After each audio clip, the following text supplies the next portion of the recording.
rich history, not just of the fabric of the church, but of the congregation. You see here on the cover not only the Rebels Memorial window, which is where I was seated today and admired tremendously, as well as a photograph from 1910 of the facade of the church, one began to realize that this was something for 125 years that provided Episcopal worship in Milton. But when I did this, I tried to show basically why it was actually done. Now, this is Associates Hall, which is in Milton Village, and this is something that was built in 1882, designed by Arthur Roach and Thomas Tilden. They were partners in the firm of Roach and Tilden, which was considered the society architect of late 19th, early 20th Boston. Not only did they do Back Bay row houses, but they also did country estates. Roach was graduated from Harvard, and both men attended the Massachusetts Institute of Technology, as well as the École des Beaux-Arts in Paris. And then they apprenticed at the architectural firm of Ware and Bergeron. That's where they met, and that's where they basically formed their partnership. But on the third floor of Fraternity Hall, which according to Bishop Lawrence, was accessed, quote, by 2 flights of stairs, which were not too much for faithful Episcopalians for their service and worship. It was here in 1895 that the first service was held by the Reverend Charles Tileston Whittemore, rector of All Saints Church in Dorchester. And of course, there's a small invitation, a placard from 1895. But the church was to be designed by William Ralph Emerson, probably one of the foremost architects in Boston at the time. He was a neighbor, lived at, of course, Randolph Avenue, diagonally across from the church, but he was also somebody who would be known as the father of stick-style and shingle-style architecture. Well, this pencil sketch by Emerson of the proposed St. Michael's Church was done in 1897. The church, which he said was in an early English style of architecture, was to be built in rough, coarse granite blocks set in a random ashlar design with a crenellated battlement tower. Halfway through my research, Paul Kirkin came to me and said maybe this would be of use, and I was astonished. It actually hangs behind his desk. And of course, the church would be consecrated to St. Michael, seen in a wonderful painting that's in the Uffizi Gallery in Florence. Well, Anthony, what is ashlar? Ashlar is a random ashlar. It's basically stones, but they're not set perfectly symmetrical. There might be one stone that's higher than the other, and they create an ashlar or jumbled aspect of the facade. Well, William Ralph Emerson had trained in the office of Jonathan Preston, and in 1857, Emerson and Preston formed an architectural practice that basically lasted only for 4 years. And in 1864, he joined with Carl Fieber, a German immigrant and a very well-known architect, and they became known as Emerson and Fieber. In 1871, Emerson with Carl Fieber designed the impressive receiving tomb of Forest Hill Cemetery. Emerson initially designed the classical revival style, of which his post office and courthouse in Portland, Maine were early examples. By 1875, he was designing impressive structures that embraced Victorian elements, such as the shingle-style architecture that emulated the shingle surfaces in colonial buildings, with the use of gambrel roofs projecting dormers and wide piazzas. It was said that country houses were a specialty, and many of them were built near Bar Harbor and Newport, designed by him. And though Emerson was part of the city and its greater metropolis, among them, of course, he designed the Pines, the home for Francis and Margaret Forbes, which was considered the premier stick-style / shingle-style house, as well as the Eustace and Coniston houses and houses on Milton Hill, and his own house on Randolph Avenue. You see here is a portrait of Emerson that was actually done by Dennis Sheehan, who now has a show at the St. Botolph Club, which is open on Wednesdays if you'd like to see it. And this signature comes from a bill that he actually sent to St. Michael's Church. He spent all of $350 to design the church. But his son, Ralph Lincoln Emerson, not only served with his father in his office, but he is thought to have actually assisted in the design of St. Michael's. He was, of course, somebody who was the son of not only William Ralph Emerson, but Catherine Varnum Mears Emerson. Emerson prepared at Hopkinton School on Beacon Hill and was graduated he served as a draftsman in his father's architectural office. The thing I've always been intrigued about is that the man died on the day of his wedding. He was unwell in the late 1890s, and he went to Atlanta, Georgia to recuperate. And there he was married to Lilias Stevenson, who lived here in Milton, on April 14th, 1899, and Emerson died the following morning. Oh, In wow. his obituary in the St. Paul Globe on April 19th, 1899, it said, "At the time of the marriage, it was known that Mr. Emerson must die in a very short time. But both he and Miss Stevenson wished the marriage to take place." So in a lot of ways, it is known that he assisted, but we know that he designed the rectory next door. Well, the first minister was the Reverend Theodore Irving Reese. He was nominally to serve as lay reader and rector from 1895 to 1907. He was prepared at St. Paul's School of Concord. He was graduated from Columbia University and the Episcopal Theology School of Cambridge. Reese was ordained deacon by Bishop Ellison Capers in 1897, and as priest in 1898. After ordination, he became rector at St. Michael's Church, where, quote, "his sermons were like himself, straightforward, natural, intelligent, and spiritual," unquote.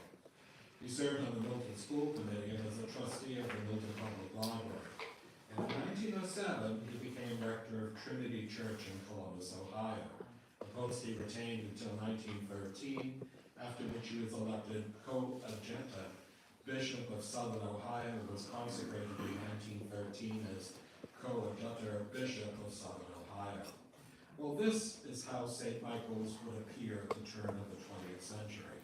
This is one of Emerson's most engaging designs, built of local seam-faced granite blocks laid in a random asphalt design. It evokes a sense of an English village church on Randolph Avenue. The crenellated battlement tower with its lancet arched entrance side stained glass window and louvre screens in the tower was originally devised so that warriors might protect a medieval castle by discharging arrows or other missiles through the crevice. The battlement was said to be used in architecture as a solid pile of stone protecting the Word of God. Well, the cornerstone was laid, and not only was it done in 1898, but it was actually bought by a man, from a man by the name of John Hughes on Willard Street in Quincy, and cost $25. So Emerson and his son were well known, not only in the community, but they attended the church. And of course, after the son of Ralph Lincoln Emerson died, we saw that this bas-relief of St. Michael the Archangel was given by his stepmother, Sylvia Hathaway Watson Emerson, in memory of her stepson. Now, in the instance, sadly, William Ralph Emerson had died in 1899. In the same year that both buildings, church and rectory, were completed, and the bas-relief was moved to its current location after the addition of the chapel, which is directly above, and the chancel, choir stalls, and altar area in sacristy. Well, during that period of time, the church was much smaller than we know today.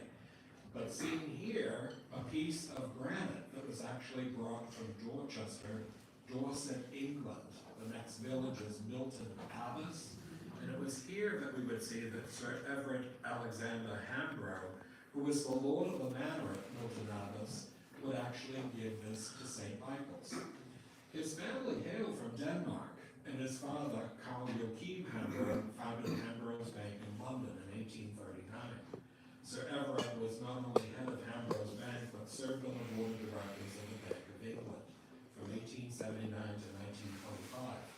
It was Hambro who, at the request of the Reverend Theodore Reese, donated the stone from Milton Abbas that was to be used at St. Michael's Church. And you will see that after having entered into the church. But the original chancel, as we see here, was a barrel-vaulted arch of white painted stucco with the altar designed by John Evans. The first service in the new church was on Easter Sunday in 1899. One can imagine the immense pride that the parishioners felt with the church now ready for service after 3 years of fraternity home. Reverend Theodore Reese preached that morning, and the text of his sermon was, "To know thee is perfect service." And it also says, I beseech you therefore, brethren, by the mercies of God, that ye present your bodies as living sacrifice, holy, acceptable unto God, which is your reasonable service. Well, it would also be decorated for weddings. And on the right of the altar is actually the two manual organ with pedals that was installed by Kimball, Small, and Frazee. This was the first organ that was actually here at the church. And the organist was actually Perkins Smith, a well-known author, and his book was Perkins's Model Passport, which was actually on organ music. The chandeliers, fixtures, and lamps were installed by the Kenny Waterbury Company of Boston, manufacturers of jobbers of gas, electric, and combustion fixtures. So you have to realize that all of this information came from the treasurer's stubs from his checkbook to actually create, in some instances, a parish history. So never throw any paper away. In 1910, it had been voted by the vestry that the building committee be authorized to proceed with the plans which have been submitted by the architectural firm of Cram & Ferguson, Boston, for a parish house where we are today. Cram & Ferguson was a noted architectural firm that would transform St. Michael's from a small suburban church into one that was not only impressive but embellished with important commissions from stone carvers, wood carvers, and stained glass artists who united to create a veritable temple of God. The grounds, after the 1917 expansion, were graded by John Reynolds Company, and the architect was, of course, Ralph Adams Cram. He was considered the foremost architect of the turn of the 20th century. He worked for 5 years in the offices of Roach and Tilden, where, of course, he was well acquainted with Ralph Lincoln Emerson, and he founded his own architectural practice in 1889. After a series of partners, the architectural firm became known as Cram & Ferguson Architects in 1913. 2 years later, Cram spoke before members of St. Michael's Church on his ideas as to the expansion of the church, and according to the minutes of the church, quote, explaining the fine opportunity for enlarging the church so that the proper space should be given to the chancel and choir stalls, unquote. His suggestion that the sides of the chancel, sanctuary, and the ceiling be in dark oak with gray walls, which were painted by Bates and Swanson Company, and was a resounding success. As seen here, this shows the altar, reredos, and the Lockwood Memorial window directly above, after its completion in 1916. The altar was designed by John Evans, a Welsh sculptor who first worked with H.H. Richardson on the completion of the Bartholdi frieze on the tower of the Brattle Square, now the First Baptist Church in Boston. Evans was a member of the Society of Arts and Crafts in Boston and a prominent member of Boston's medieval Guild of Artists.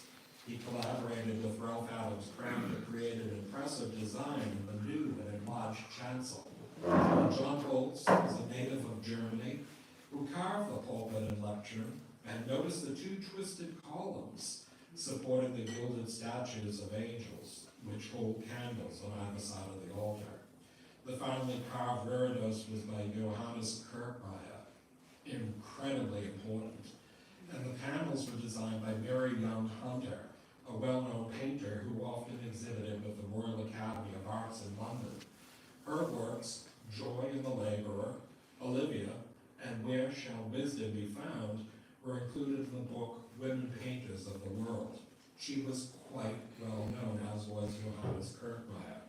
But directly above was, of course, the Lockwood Memorial window. The Lockwoods did not belong to the church. Their daughter was actually a member, and she gave this in their memory. But the epistle panel of the Rhodes and Henrietta Niles Lockwood Memorial window shows St. George, St. Augustine, St. Helena, St. Francis, and St. Martin of Tours. And the profile of St. Augustine, depicted in a gentle golden circle, which is directly in the center, is said to be Ralph Adams' crown. Unfortunately, it's now obscured by a reinforcing saddle rod. Cram was a member of the Church of the Advent on Beacon Hill, a high church Episcopalian.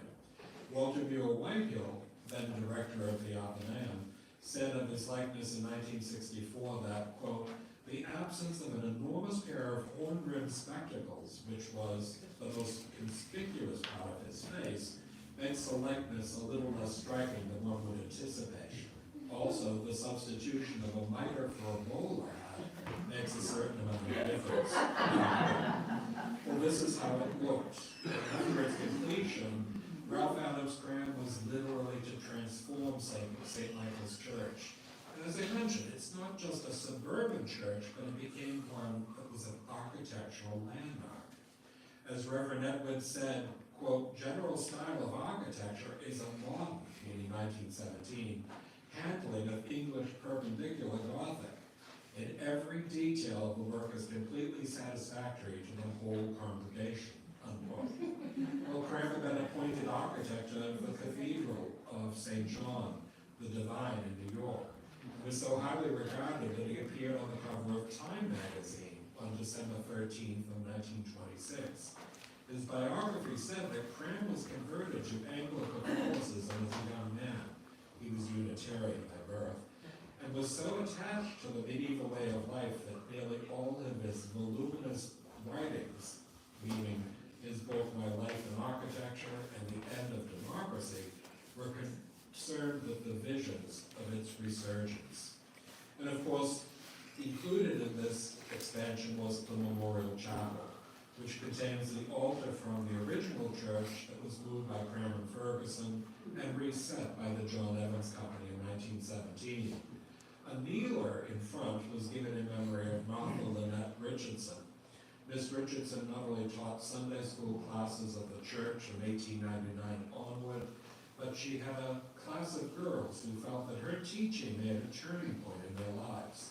She was a member of St. Michael's Guild from 1902 to 1908, serving as president in 1902 and 3, and she also served as secretary of the Milton Convalescent Home and the Milton Social Service League, and was a member of the Milton Women's Club. On the lower part, a detail of the hand-carved figure of the Richardson kneeler in the Memorial Chapel shows the intricacy of the carving by Johannes Kirkmeyer, who was awarded the Craftsmanship Medal for Distinguished Achievement in Wood Carving by the American Institute of Architects. This simple but delightful carving was given to the glory of God and in memory of Martha Richardson. You can see in this instance its architecture, its fabric, and its even stained glass windows that add to the wonderful texture of worship. And see, here is the memorial window that was given for the Reynolds family. This was given in memory of Philip Murray and Mary Blaisdell Gardner Reynolds in 1924 by their children. This impressive triptych stained glass window was designed and made by the studio of Joseph Reynolds and Associates of Charlestown, and states, quote, take unto you the whole armor of God, unquote. The center panel depicts St. Michael the Archangel in a suit of armor with his shield bearing the sun overlaid by a red cross. The panel on the left is St. Paul holding a great sword, and the right panel depicts St. Prisca, who with her husband Aquila lived in Rome, working as tent makers with St. Paul, who was instrumental in her conversion and martyrdom. Many of these windows have a wonderful, rich history, and I only show a few. But Charles Connick, seen on the lower left, drew and illustrated in watercolor a design for the twin stained glass windows proposed in memory of Alfred Rogers Jr. This is something that I actually found on eBay. This was something that not only showed that Connick was a brilliant artist, and in his book, Inventions of Light and Color, an Introduction to the Stained Glass Craft, he discussed how he approaches the characteristics of stained glass art and its impact from ancient European glass to the present. The general feel and color of the windows at St. Michael's gives an impression of the traditional, even with more opalescence than the original windows of a century ago. And upon his death, the New York Times reported that Connick was considered the world's greatest artisan on stained glass windows. So you can see that even the windows are being done by renowned artists. And of course, adding to that overlay of a century, this window, Jim Anderson of Jim Anderson Stained Glass in Boston South End, and Lisa Elliott, the main craftsman craftsperson who cut the glass created a new stained glass window dedicated to the women of St. Michael's. As the Reverend Hall Kirkham said in 2019 annual report, quote, "The great gift I received this year from the spirit of great legacies in this community was the chance to witness the women of St. Michael's window come from an idea into a reality. And it graces our worship space today, not just with light and life streaming into the chapel, but with the proclamation that St. Michael's honors the care and commitment of its family members, distant as well as current. The window speaks to the unsung everywhere, here and outside these walls, who are the backbone of the ministries we boast: outreach, education, parish life, and guilds. It is an astonishingly beautiful tribute to an astonishingly powerful tradition. And when it was unveiled, it was again, not only to the glory of God, but it was something that showed this wonderful commitment to the overlay of a century of art. While a window for the women encouraged the women of St. Michael's to endow a new stained glass window. As Elizabeth Smellick said, quote, "The window is so gorgeous, especially with the lovely light and colors of the garden outside. Well done to the artist, stained glass studio, and the committee who oversaw this project and raised funds for so many wonderful people. I love the way the artist framed our view of the outdoors, as well as including flora and fauna from around St. Michael's." And seen here, the window was unveiled by Rebecca Domino, the granddaughter of Bill and Janet Mullen, and a descendant of one of the early women of St. Michael's, to the great joy of the congregation. It wasn't just architecture, stained glass, carving, it's also music. And the Bible is never said, "Let those who have beautiful voices sing," and I think Sheila can attest that my voice was not very nice this morning, as if natural talent were a requirement to praise God. Psalm 95:1 says that, "Oh come, let us sing to the Lord. Let us make a joyful noise to the rock of our salvation. Let us come into his presence with thanksgiving. Let us make a joyful noise to him with song and praise." So just sing, over and over, dozens of times. We are commanded to sing. Sing to the Lord, sing praises, sing joyfully, sing a new song. Come into God's presence with singing.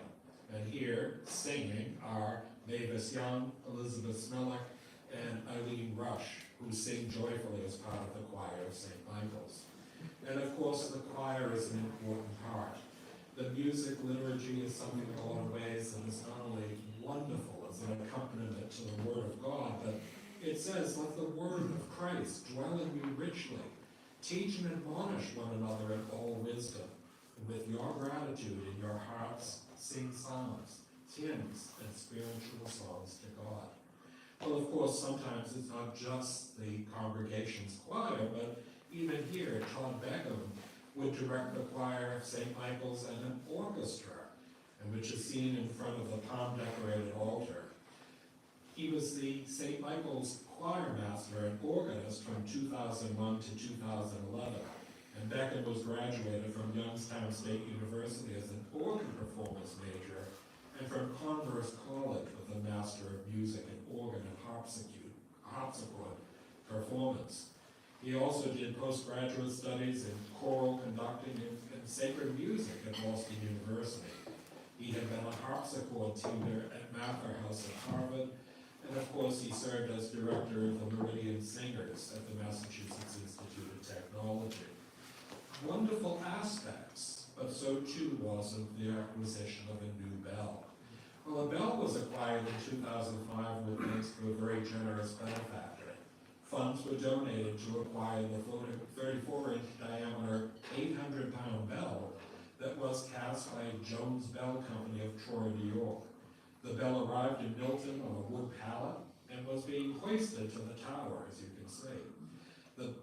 Interestingly, no bell had ever hung in the battlement tower of St. Michael's Church since it was completed in 1899.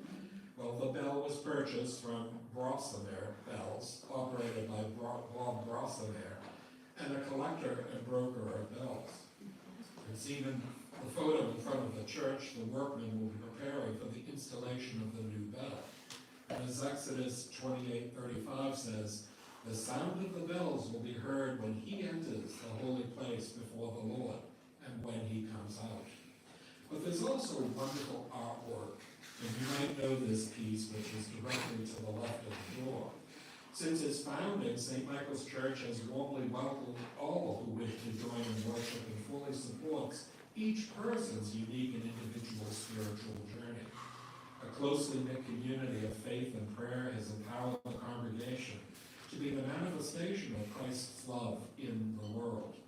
Grounded in the rich tradition of an Anglican liturgy, the congregation is also open to creative expression of worship as a path towards holiness and spiritual growth. St. Michael's continues to actively encourage full participation in all areas of worship, outreach, and other aspects of its busy parish life. While the many opportunities for lay leadership challenges and inspire parishioners to enter into multiple ministries as they personally contribute their passions and talents while discovering new skills and spiritual gifts. Such opportunities include lay preaching, educational offerings, wide-ranging outreach programs, adult and youth choirs, and a vibrant church school. It is by the congregation's caring of support for one another and its dedication to enriching the life of the parish through participation in the many ministries that the strong bond of St. Michael's community is formed and continually renewed. Well, this is a photograph which is actually of a much larger marble statue of St. Michael's that was actually done by Anna Coleman Watts Ladd. She was a very well-known sculptor in Boston, and though she kept a weekend house here in Milton, this was a photograph that was given to the church in memory of two young men who were killed in a canoeing accident on Cape Cod. But when we think of the church, is it the building? Is it the carving? Is it the windows? Is it the choir? In my estimation, a church is the congregation. These are people that have met for decades, and they come together to worship God. And seen here at a dinner in the 1940s, we saw the congregation some 80 years ago. And we realize in some instances, many people not just descend from these people, but they also are new members and have added to that rich texture of what one calls a congregation. But there are many things that can be done in such a way as to create a forge to creating a spiritually alive and aware group of people. Well, the time shared with fellow members, as well as the serving of traditional picnic food and activities for children, are an ideal way for members of all ages to get to know one another while having a lot of fun. The annual parish picnic was held after services, and seen here from left to right are Alana Wilson, Anna Wilson, Joan Faulkner, Karen Morrison, Marilyn Cheney, Michael Theobald, Margaret Buttress, Steve Wilson, and Jamie McKnight. But there was also the blessing of the animals. And annually, on around October 4th, St. Michael's joins Christians around the world in celebrating the feast of St. Francis of Assisi with the blessing of the animals. St. Francis, patron saint of the animals and the environmentalist, could be viewed as the original Earth Day advocate. And he called all animals his brother and sister. And there are stories of him calming a wolf and preaching to the birds. He was canonized in 1228 and remains an icon of kindness and humility to this day. And seen here, the Reverend Sam Rodman, seen in the center, blesses a child's beloved stuffed monkey. There was also Ranjit Matthews, who oversaw the blessing of the animals in the church on a rainy day in 2008. Here he blesses a white Labrador retriever dog that lies down in the side aisle of St. Michael's for the blessing. He lays his hand on the dog and offers a blessing to thank God for the gift of all animals. And as Revelation 5:13 says, "And every creature which is in heaven, and on the earth, and under the earth, and such as are in the sea, and all that are in them, hear I say, blessing and honor and glory and power be unto him that sitteth upon the throne, and unto the Lamb forever and ever. Each of these things add to that wonderful overlay, including the Garden of Seasons. And this accommodates the burial of wooden cremation urns along its low stone walls that curve across the lawn and are marked with slate markers for those interred there. The elements of God's creation are blended to create a space of beauty and serenity, contributing to an environment appealing to families and children, and comforting the bereaved. These children are enjoying an Easter egg hunt, ensuring that future generations know who were once parishioners of St. Michael's Church. As Revelations 21:4 says, "And God shall wipe away all tears from their eyes, and there shall be no more death, neither sorrow nor crying, neither shall there be any more pain, for the former things are passed away." These are things in some ways that each one of us know. But one of the most favorite things that I like is Shrove Tuesday. And it's a night that not only we share pancakes, but we also serve a revelry. This was a Shrove Tuesday pancake dinner. Well, it's not quite the Vincent Club drill with these almost high kicks, but Dina Roberts Bray patiently coaches top hat and bow tie parishioners wearing their red centennial t-shirts who were to perform a skit at the 100th anniversary celebration at the Milton Husa Club. From left to right are Sam Rodman, Carol Young, Ben Finney, Pam Rodman, Chris Grinderer, and of course Sue Riley. These were important features. They were fun, but it brought people together, as did the St. Michael's Church bourbon balls. Well, food is an important part of any event, and here a group of people meet in the church kitchen to make bourbon balls, whose intoxicatingly delicious flavor might help to increase the generous bids at the auction. Holding a bottle of Jim Beam bourbon in one hand and a large bowl of bourbon balls in the other is an aproned Joan Faulkner, and her assistants are from left to right Nancy Graham, Ken Conklin, Adam Charlie, Ted Daber, Richard Jackmuth, who I just ran into at Fowler, Penny Flanagan, Molly Strifeketlover, and John Duff. And of course, there was also the aspect of St. Michael's having a long aspect of having provided a monthly lunch at the Cathedral of St. Paul in Boston as part of the MANA, Many Angels Needed Now and Always ministry. This is the ministry with the homeless community in Boston, which it seeks not only to welcome people from across differences of class, wealth, culture, race, and mental ability, but also to empower all people to claim their place as essential members of the community. And of course, this is something in a lot of ways we realize that this is a luncheon, and it shows from left to right not only Bill Tennyson, Joan Sholey, Mary Wendell, Dina Roberts Bray, Reverend Hall Kirkham, and John Duff. Each of these things hinge on one another, and they include people throughout the congregation. And in this one, the highlight of the 2019 Guatemala trip was the creation of a mural for the Women's Center by the young people on the trip. The women asked for a mural, and the young folks from St. Michael's sat down and asked them what they would like on their walls rather than deciding for them. And there were many conversations during the trip about what the mission really means, and when time is spent with people suffering like those in Guatemala City Dump. The painting of the mural was transformative for all who now use the center. And among those on the trip were Richard McCampbell, John McCampbell, Debbie Osabi, Aida Osabi, John Bond, Samantha Bond, William Swanton, Ruby Hewitt, Fox Hart, and the Reverend Jennifer McCracken.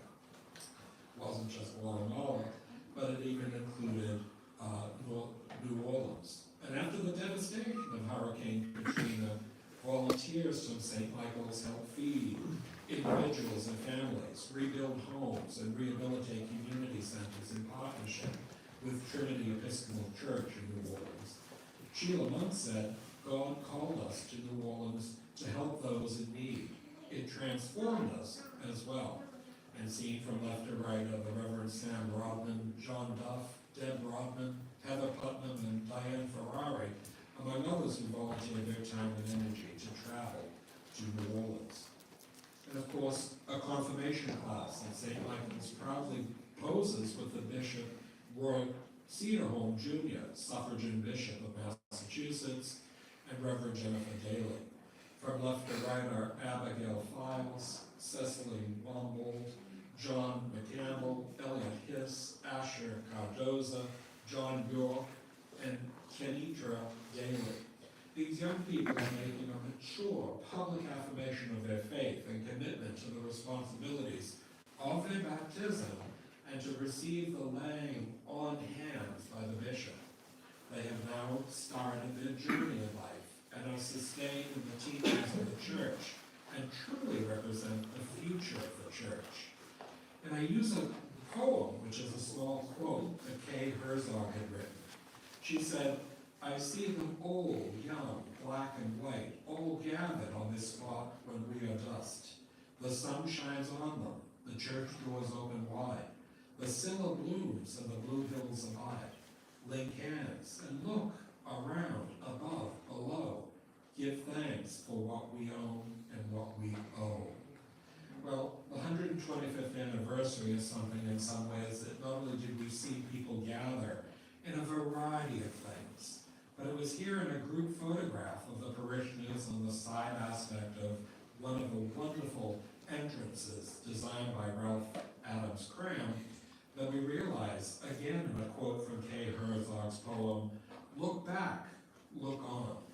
Like travelers on a road, let us collect ourselves, connect ourselves with all who came before us to this place and all who come after. We are their heirs, they are ours." Well, the book in a lot of ways was something in some ways I tried to convey the rich history, architecturally, stained glass, carvings, and also to show in a lot of ways how important the congregation has been in over 125 years. It's not simply attending services on Sunday, it's becoming part of the fabric of the church. And I think in some instances, this book on St. Michael's Episcopal Church not only opened my eyes, but it actually allowed me in some ways to realize your rich traditions. And I hope in the future that not only some of these traditions will be ensured for future generations, but that you have new ones that you create that begin in some ways to involve all of us. Thank you. I hope you enjoy it.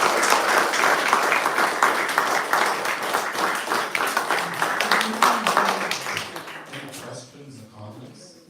I just want to point out my grandmother's. I love it very much. I bet you do. I want to say one thing. I want to thank Paul Kirkham so much for allowing me access to these files.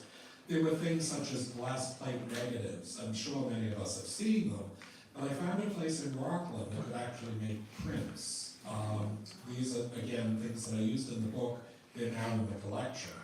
In that instance, he allowed me to take them home because I have a scanner. So it was very nice of you. But I also want to thank Sheila Muntz. Sheila is a person that not only did so much effort and so much time in proofreading, she made me feel illiterate. A very erudite and well-spoken woman. She is also a great person to edit any book, and I really appreciated that work. Are there any questions or comments? Please.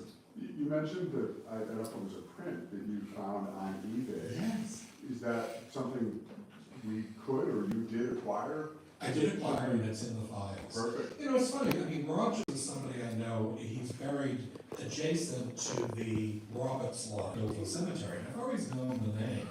And he died during World War II in 1942, and he was the only son of the Rogers family. And it was something in a lot of ways that was not only sketched by comic, but then the original sketch matches perfectly with the end result, the stained glass window. You know, Brad Richardson was the child of the Richardson woman. No, he came from Maine originally. Oh. No relation. Anybody? Please. Two things. One, I want to let you know that Heather Putnam is watching from Nice in I know. France. I've been following her trip. Her trip is wonderful. She piped it in and said, could you turn up the volume? So thanks, Leo in. And two, Emerson is such an important name for this church and for our founding. Are there other important Emerson buildings that we should be aware of in the Milton area? Most of you know, I lived in Milton for many years, and I did a lot of work on architecture and wrote history articles in the Milton Times. I was always astonished that people would stop me at the Milton Marketplace and comment on them, and I'm like, oh. But Emerson was somebody who designed major buildings, but he did 11 houses here in Milton. And I documented them. Some of them, I think almost every one of them still survives. But the surprising thing is, Emerson had done a design for the Milton Town Hall that was to be rebuilt in 1878. And it never came to fruition. They actually hired a firm by the name of Hartwell and Tilden. And we're all too young to remember the original Milton Town Hall from the 19th century. But it was a magnificent structure, and Emerson was really in the running. But in Boston, he did tremendous numbers of things, and probably his greatest design that survives today is at the corner of Dartmouth Street and Newbury Street, adjacent to New Old South Church. It's now called the Snowden International High School, but when it was built, it was the Boston Art Club. And the Boston Art Club was something that had both professional and amateur artists display their work. Major galleries, and it was basically just one step below the Boston Athenaeum. So in a lot of ways, he designed it, and he did it free of charge, because in the book I talk about Emerson. I belong to a club called the Massachusetts Charitable Mechanics Association, founded in 1799 by Paul Revere. And one of the things is we have a necrology, so every member actually has a death notice. And in that death notice, it talks about William Ralph Emerson, that everyone knew of his not only great designs, but the ability that he could draw two pictures at the same time. I was fascinated. He was mostly not only ambidextrous as writing, but even drawing, and many of his paintings survive. I do have a William Ralph Emerson. It's just of a bucolic scene. But I think sometimes when we think of this man, his house is at 210 Randolph Avenue. This is somebody who was not just a local architect. This was a nationwide architect. And as I say, he is the father of shingle-style architecture. He's buried at Forest Hill Cemetery, and ironically, his grave is unmarked. So this coming year, because I serve on their trustees, I'm starting a competition for someone from an architectural school to design a headstone. So it would be placed there because there are no descendants. Lilia Stevenson, who married his son, Ralph Lincoln Emerson, though she was only a widow, a wife 1 hour, she basically stayed in widow's weeds for the rest of her life. Did Emerson have anything to do with the design of the former acoustic club and also the women's club, which are definitely shingle and Shingle style. They date to the 1920s and 1930s, but no, he had nothing to do with that. There are 3 houses as you ascend Adam Street on the left-hand side from Milton Village, and those 3 houses are also Emerson. But if you really want to think about Emerson's work, you might want to think about the Eustace House on Canton Avenue. Great example. Any other questions? Well, I hope you'll buy books to benefit the church, either for yourself, your family, or friends. It's something in some ways that I hope will actually continue, not only to preserve the history, but be fodder for the next 125 years. Before we break, Anthony, I just want to say 2 things. One, sometimes it takes someone from the outside, a professional like yourself, who can discern and distill and reflect on images. And you've done that for us, to stand from the outside and see us in a way that we can't easily see ourselves because we're here. So thank you so much for all the work you put into this beautiful book and sharing with us your delight, actually, in everything St. Michael's in this town. The second thing I've done is I've passed out something that I think Sheila kicked up, or you might have kicked up in your research, a St. Michael's Parish prayer from Ted Reese. And there are copies going forward. If we have any left, we can say, I think, the last bit, which starts at St. Michael, as St. Michael. Maybe we can say that together. And I'm going to give one to Tony. Anthony. Here you go, Paul. And I thought maybe we could say it together as a parish household. The rest of it's beautiful, but it's a little bit long. As St. Michael by thy might overcame the forces of evil, so make our parish a power of righteousness in this community in which thou hast called us to work for thee. Guide us, direct us in all our doings, and further us with thy continual help. All of which we ask in the name of Jesus Christ, our Lord and Master. Amen. Thank you so much, Anthony. One last thing. Theodore Reese is somebody in a lot of ways who wasn't just the first minister here. But in doing this book, I wanted to tell you that I actually met his grandson's widow. So the thing was, Facebook is a wonderful connector. So at 3 o'clock in the morning, I mean, there are many nights that I get up and I just work at the desk. But the idea here was that I contacted her nephew, which had her maiden name. And I said, are you in relation to so-and-so, who was the wife of so-and-so, who was the grandson of the Reverend Theodore Reese? Well, the next morning after church, there was an answer, and I went, wow, this is fantastic. Well, the idea was they all knew about the connection, but they had never been to the church. So in a lot of ways, I sent her a copy of the book. Her husband had recently died, but his name was Theodore Irving Reese III. So I think sometimes this is a wonderful aspect of what is a church. The church is people that not only worship today, but worship in the past and worship in the future. So I really enjoyed it. Thank you very much.